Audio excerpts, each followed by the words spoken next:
Now that we've talked about the quantum nature of atoms, we're ready to look at the actual appearance of atoms, the actual shape of an atom.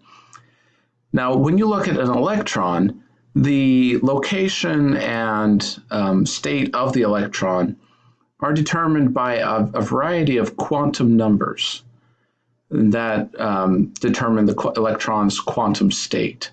We'll talk about these 4 different numbers in the next slide or two. But in order to visualize the path and the motion of an electron, we can't look at it as if it's a ball being thrown through the air anymore. In order to understand it in the quantum nature, we have to look at the motion of these electrons as a wave, because as we saw at the end of the previous video, even electrons have wave characteristics to it. So if you look at these figures, this figure on the right is a whole bunch of blue dots. These indicate probable locations of an electron in an orbit. The more dense the dots are, the more probable it is for an electron to be in that volume. So you see the center, how it's more densely populated. The most densely populated region, there's a 90% probability of an electron being located in that region for a given quantum state.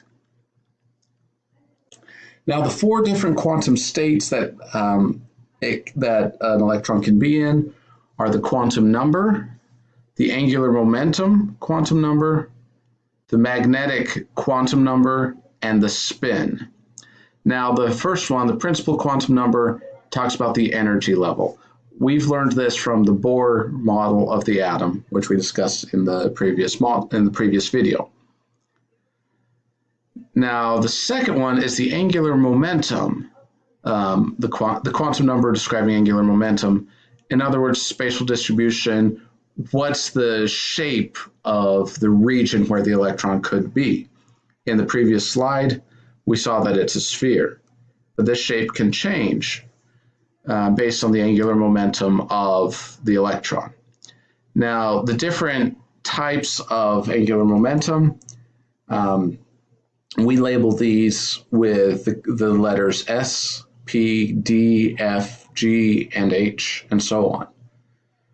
An s orbital, you can see in the top left figure, just looks like a sphere. In other words, the electron could be anywhere within that sphere. A p orbital would look more like an hourglass. There are 3 different types of p orbitals. You can have an hourglass lined on the x-axis, an hourglass on the y-axis, or an hourglass on the z-axis. So it looks like an hourglass. The electron can be anywhere within that, any one of those hourglasses. A d orbital would be a set of 2 hourglasses in the xy plane, or 2 in the yz plane, or 2 in the xz plane, so on. So you can have up to 10 electrons in a d orbital, and so on. It gets more and more complex the higher up you go. So you have s orbitals that can hold up to 2 electrons, p orbitals that can hold 2 electrons each, which gives a total of 6, or d orbitals, which can hold up to 2 electrons in 5 different possible sets, so a total of 10 electrons, 2, 6, and 10. Those numbers are going to be important in the next slide. Now, the third quantum number is the magnetic quantum number, talks about the orientation of the orbit itself.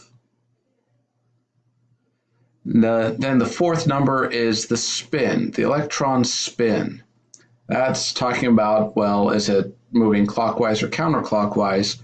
And that might seem a little ridiculous, but really on a quantum nature, that is very important. Has to do with the conservation of angular momentum, which again we see back in the second quantum number. In order to have 2 electrons in one orbital, you have to have one that's spinning one direction, one that's spinning the other direction. Just for notation, we indicate spin up and spin down. Spin up means it's rotating one way, spin down the opposite direction. So as we look at the different quantum numbers, where can we find an electron? Well, the first quantum number, remember, is the energy level. That's the left-handmost column. And then the second quantum number indicates the angular momentum. So the n equals 1 energy level, there's only one possible orientation. That would be an s orbital. That's the sphere. In the second energy level, n equals 2, you could have two possible energy sublevels. You could have an s orbital, which is the sphere, or the p orbitals, which are the hourglasses. Now remember that a sphere or s orbital can only hold 2 electrons. So your n equals 1 level holds 2 electrons in the 1s orbital. Therefore, there's a total of 2 electrons in the first energy level. In the second energy level, you could have an s or a p. An s can hold 2, a p can hold 6. So that means you can have a total of 8 electrons in the second energy level. The third energy level, you could have an s, a p, or a d, which, recall, you could have 2, 6, or 10 electrons in either of those, giving a total of 18.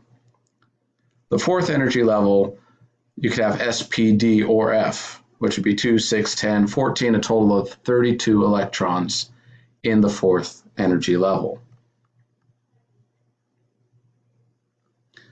So the electron configuration has to do with the arrangement of electrons into all of these different orbitals we saw in the last 2 slides. And the configuration also depends on the 4 quantum numbers, the principal, angular momentum, magnetic, and spin quantum numbers. And all of these quantum numbers and configurations determine the atom's quantum state.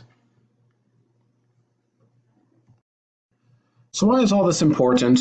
Well, this comes in the it's explained by the Pauli exclusion principle, which states that each electron has a very unique set of quantum numbers.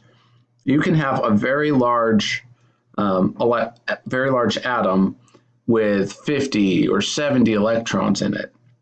Each one of those electrons is going to have a very specific set of quantum numbers. No 2 electrons are going to have the same set of numbers. And the maximum number of electrons you can have in one individual set of orbitals is 2. As we stated earlier, either spin up or spin down. Now, the reason why this is important is all of these quantum configurations determine the chemical properties of an atom. If the quantum numbers of any 2 electrons were the same, the chemical properties of that atom would change drastically. So all these chemical properties that we've determined, that we've seen, are determined by the electron structure. So let's talk about how the orbitals are filled. Remember, there's only 2 electrons that fill in the s orbitals, 6 electrons in p, 10 in d, 14 in f.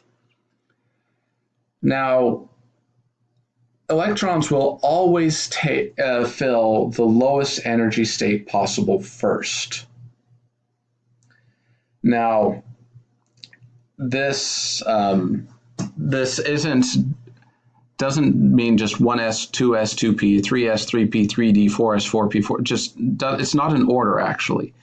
What's actually been found is that the first orbital to be filled is the n equals 1 s orbital. And then the next energy level to be filled is the 2s orbital, and then the 2p orbital and the 3s orbital. So far, the order is still the same, 3p. But then instead of filling up the 3d orbital next, the 4s orbital is a little bit lower energy. And then after the 4s orbital is filled, the 3d will fill, and then the 4p will fill.